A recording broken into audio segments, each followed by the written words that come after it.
আসলে কল্লোল চ্যাটার্জি যখন প্রথম পলিটিক্স শুরু করলো তখন আক্তার ভাই বিভিন্ন অ্যান্টি সোশ্যাল কাজকর্মে নিজের হাত পাকিয়ে ফেলেছিল। বড় বড় মানুষদের যেমন একজন গুন্ডার সাহচর্যের প্রয়োজন হয়, কল্লোলেরও আক্তারকে তেমনভাবেই প্রয়োজন ছিল। কিন্তু সময় যেতে যেতে কল্লোল নিজের গ্রাউন্ড আরও পাকা করে ফেলল, আর গুন্ডামিতে নিজের একচ্ছত্র আধিপত্য বিস্তার করে ফেলল আক্তার। সেই সময় আক্তার যখন অন্য দলের নেতার সাথে হাত মেলায় তখন কল্লোল চ্যাটার্জি আক্তারের উপর ভীষণ চটে যায়। তখন থেকে শুরু হয় ওদের মধ্যে শত্রুতা। নীলের ভাবনায় বাধা এলো যখন গাড়িটা এসে দাঁড়ালো একটা দামি লাক্সারিয়াস কমপ্লেক্সের সামনে। গাড়ি পার্ক করার পর দুজন রক্ষী নীলকে নিয়ে গেল কমপ্লেক্সের সব থেকে মূল্যবান ফ্ল্যাটে।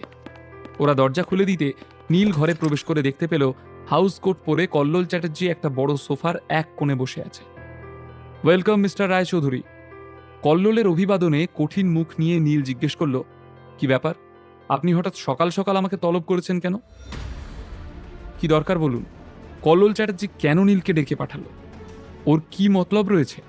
নীলের সাথে কি করতে চায় ও? নীলের কোনো ক্ষতি করবে না তো কল্লোল? এত তাড়া কিসের? আগে বসো আরাম করে। কল্লোল চ্যাটার্জি নীলকে ইশারা করে ওর সামনের সোফায় বসার জন্য অনুরোধ করল। নীল আরাম করে সোফাতে বসে বলল, তাহলে বলুন, হঠাৎ এত সকালে আমার ডাক পড়ল, কি দরকার? কল্লোলকে সোজাসুজি প্রশ্ন করল নীল। আসলে আমি ঋণে জর্জরিত। কল্লোলের কথা শুনে নীল খুব অবাক হলো। ঋণ? এত পাওয়ারফুল একজন পলিটিশিয়ানেরও ধার দেনা থাকতে পারে? নীলের কপালে ভাঁজ পড়ল। আরে না না, তুমি যে ঋণের কথা ভাবছো সেই ঋণ নয়। একটা কৃতজ্ঞতার হাসি হেসে কল্লোল বলল, গত সন্ধে তুমি আমার যে উপকার করেছ আমি সেই ঋণ শোধ করতে চাই। কাল তোমার সাথে ভালো করে কথা বলতে পারিনি, সকলের সামনে তোমাকে থ্যাংক ইউ জানাতে পারিনি। এতজনের মধ্যে একমাত্র তুমিই প্রকৃত মানুষের মতো কাজ করেছিলে। জানি না কোনো ডাক্তার আমার বোনকে এত তাড়াতাড়ি সুস্থ করে তুলতে পারতো কিনা, বা এত তাড়াতাড়ি আসল অসুখটা কেউ ধরতে পারতো কিনা, কিন্তু তুমি পেরেছ নীল। আমি, আমার বোন, আমরা দুজনেই তোমার কাছে চিরকৃতজ্ঞ। কল্লোল এবার ওর রক্ষীদের মধ্যে একজনকে চোখের ইশারায় কিছু একটা এনে দিতে বলল। কয়েক সেকেন্ডের মধ্যেই একজন রক্ষী সোফার সামনের টি টেবিলে একটা ছোট্ট কাঠের বাক্স এনে রাখল। তারপর টেবিলে রাখা এই ছোট্ট কাঠের বাক্সটা কল্লোল চ্যাটার্জি এগিয়ে দিল নীলের দিকে। নীল বুঝতে পারল উর্মিলার জ্ঞান ফিরিয়ে আনার জন্য এই বাক্সটি কল্লোল চ্যাটার্জির তরফ থেকে নীলের জন্য একটা উপহার। কিন্তু বাক্সটা বাইরে থেকে দেখে নীল বুঝতে পারল না যে এর ভেতরে কি থাকতে পারে। নীল বাক্সটায় হাত দেবার আগে একবার কল্লোলের দিকে চোখ তুলে তাকালো। নীলের চোখের কৌতূহল বুঝতে পেরে কল্লোল বলল, কাল রাতে তুমি যেভাবে ঠান্ডা মাথায় পুরো সিচুয়েশনটা হ্যান্ডেল করলে তার জন্য আমি সত্যিই কৃতজ্ঞ। সবাই তোমাকে দোষারোপ করছিল, আর তুমি ধৈর্য ধরে নিজের কাজ করে গেলে। আমি চাই যাতে তোমার এই মেন্টাল স্ট্রেংথ আরও বাড়ে, আর সেই জন্যই এই গিফট। খুলে দেখো না কি আছে। নীলের খুব অদ্ভুত লাগলো, মেন্টাল স্ট্রেংথ বাড়ানোর জন্য এই কাঠের বাক্সটায় কি এমন থাকতে পারে। উৎসুক নীল বাক্সটা নিয়ে খানিকক্ষণ নাড়াচাড়া করল। তারপরে নানান সংশয় পার করে শেষমেশ যখন বাক্সটা খুলল, তাতে একটা গোল মতন ওষুধ দেখতে পেল নীল। Energy tablets. নীল কল্লোলের দিকে অবাক দৃষ্টিতে তাকালো। নীলের প্রশ্নে খানিকটা ভ্যাবাচাকা খেয়ে কল্লোল বলল, হ্যাঁ, এনার্জি ট্যাবলেট। কেন, তুমি কি এনার্জি ট্যাবলেটস খাও? এ তো ভারী মুশকিলে পড়া গেল। এরা সবাই আমাকে এত এনার্জি ট্যাবলেটস কেন খাওয়াতে চায়? কুশল খাইয়ে দিল, পৃথা আমাকে এক প্যাকেট গিফট করলো, আর এখন এই কল্লোল চ্যাটার্জিও। এরা কি চায়? এরা কি আমাকে সত্যি সুপার হিরো বানাতে চায় নাকি? নিজের সাথেই খানিকটা মশকরা করল নীল। হ্যাঁ, আমি নিয়মিত প্রস্তরজিৎ ইনটেক করি। কিন্তু কথাটা বলেই নীল খানিকটা এম্বারেসড হয়ে রইল। যদি কল্লোল তাকে জাজ করে।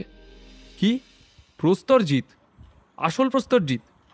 হ্যাঁ, একেবারে আসল খাঁটি প্রস্তরজিৎ, পিওর ন্যাচারাল।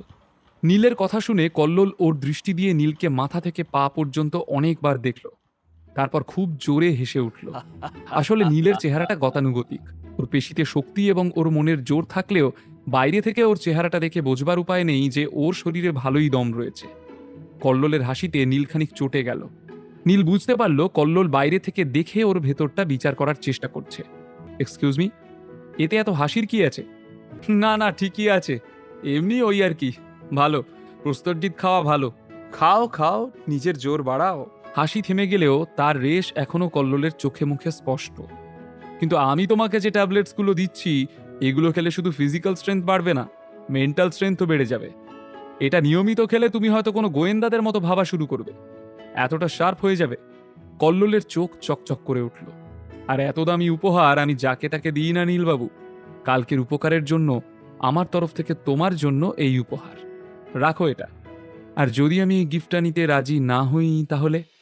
নীলের আওয়াজে সন্দেহ প্রকাশ পাচ্ছিল। দেখো, সেটা একান্ত তোমার ব্যাপার, আমি তোমাকে জোর করব না, কিন্তু পরে তুমি নিজের ভুল বুঝতে পারবে। কিন্তু কল্লোলের ঠোঁটে একটা দুষ্টু হাসি লেগেই রইল। এই ধরনের ট্যাবলেট আমি আগেও খেয়েছি, কুশল আমাকে খাইয়েছিল, কিন্তু কুশলকে আমি বিশ্বাস করি। কিন্তু কল্লোল, ও যে উপহারটা দিচ্ছে সেটা যে অথেন্টিক কি করে বুঝবো? এতে যদি আমার কোনো ক্ষতি হয়ে যায়, আচ্ছা আমি যদি মরে যাই বা কোমায় চলে যাই, তাহলে তো আর আদ্রিতাকে দেখতে পাবো না, আর ওকে না দেখে আমি বাঁচব না। মনে মনে নীল এইসব আশঙ্কার কথা ভাবল। কি হলো বন্ধু, এত ভাবনা কিসের? কথা বলতে বলতে একটা পৈশাচিক আওয়াজে হেসে উঠল কল্লোল। না না, তেমন কিছু না। আপনি ভালোবেসে আমাকে এই গিফটটা দিচ্ছেন, আমি কি করে না করি। তারপর ছোট্ট কাঠের বাক্সটা নিজের পকেটে ঢুকিয়ে সোফা ছেড়ে উঠে দাঁড়ালো নীল। ডান হাতটা বাড়িয়ে দিল কল্লোলের দিকে। Thank you. কল্লোলও হাত বাড়িয়ে নীলের সাথে হ্যান্ডশেক করে বলল, থ্যাংক ইউ তো আমি তোমাকে বলবো বন্ধু। তুমি আমার যে উপকারটা করে দিয়েছো তার জন্য I am so grateful to you. উপহার পাওয়া হয়ে গেল নীলের, এখানকার কাজ শেষ। এই ভেবে নীল গেটের দিকে পা বাড়াতে যাবে, এমন সময় কল্লোল ওকে পিছু ডাকল। আমি একটা কথা জানতে পারি নীল? নীল ঘুরে দাঁড়িয়ে সম্মতি জানিয়ে ঘাড় নাড়ল। নীলের অনুমতি পেয়ে কল্লোল আবার নীলকে জিজ্ঞেস করল, সত্যিই তোমার কাছে আসল প্রস্তরজিৎ রয়েছে? আসলে তোমাকে দেখে তো মনে হয় না, তাই। কথা শেষ হলো না কল্লোলের। ওর কথার ইঙ্গিত বুঝতে পেরে নীল উত্তর দিল, বিনামূল্যে গল্প শুনতে নিচের ইনস্টল বাটনে ক্লিক করুন এবং পকেট এফএম ডাউনলোড করুন। লিঙ্কটি রয়েছে ডেসক্রিপশনে।